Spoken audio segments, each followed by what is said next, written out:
என்று தெரியவில்லை. கடிகாரம் ஓடிக்கொண்டேதான் இருக்கிறது. நான் மீண்டும் சொல்கிறேன், வேகமாக திட்டமிட்டு வேலைகளை செய்து கொண்டே இருப்பதல்ல. ஹிக்மத் என்று சொல்வார்கள் அரபி.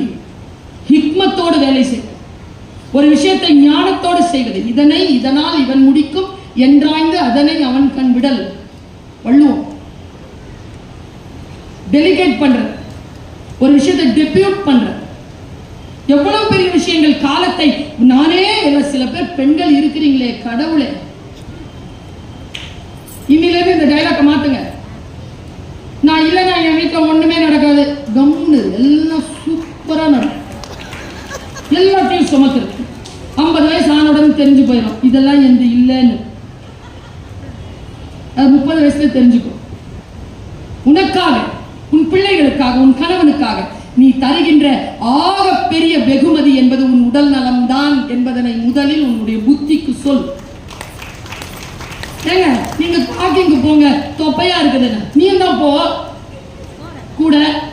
உடனே புருஷங்க, அங்கேயுமா மேடம் வர சொல்றீங்க? நீ இந்த பக்கம் போ, நம்ம அந்த பக்கம் போட்டோம்.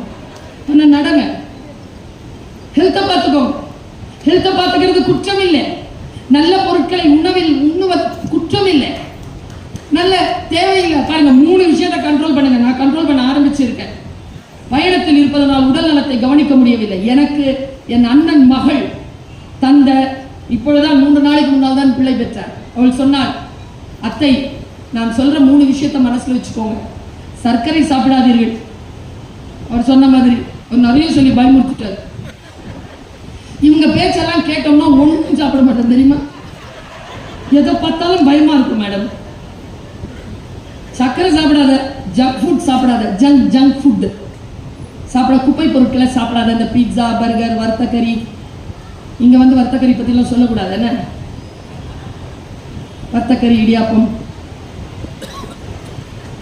தோர்லா சாப்பிடாதீங்க. காந்தியடிகளினுடைய உருவ 3 குரங்கு. இந்த ஒரு கைக்கு ஒரு காது, ஒரு கைக்கு ஒரு காதா, ஒரு கண்ணுக்கு ஒரு கை, ஒரு கண்ணுக்கு ஒரு கையா, வாய்க்கு மட்டும் 2. இப்படி பொத்துனா போதாத. இது இப்படி கம்மியா பேசு, கம்மியா சா, அளந்து பேசு, அளந்து சா, அளவோடு இருக்கிறவங்க. இதை 2.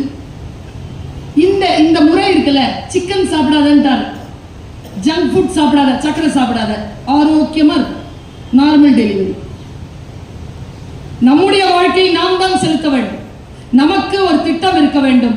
நான் சொன்ன 2 விஷயங்களில் ஒன்று, எங்கே இருக்க விரும்புகிறீர்களோ அங்கே இருங்கள்.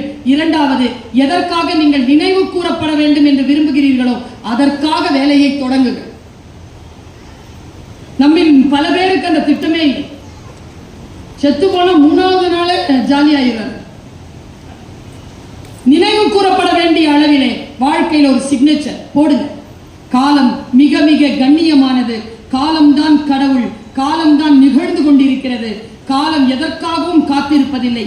காலத்தை கையகப்படுத்திக் கொள்ள வேண்டும் என்றால் வாழ்க்கையில் திட்டமிடுங்கள். அதற்கு என்று உங்களுடைய நேரத்தை ஒதுக்குங்கள். வாழ்க்கையில் சாதனையாளர்களாக வாருங்கள்.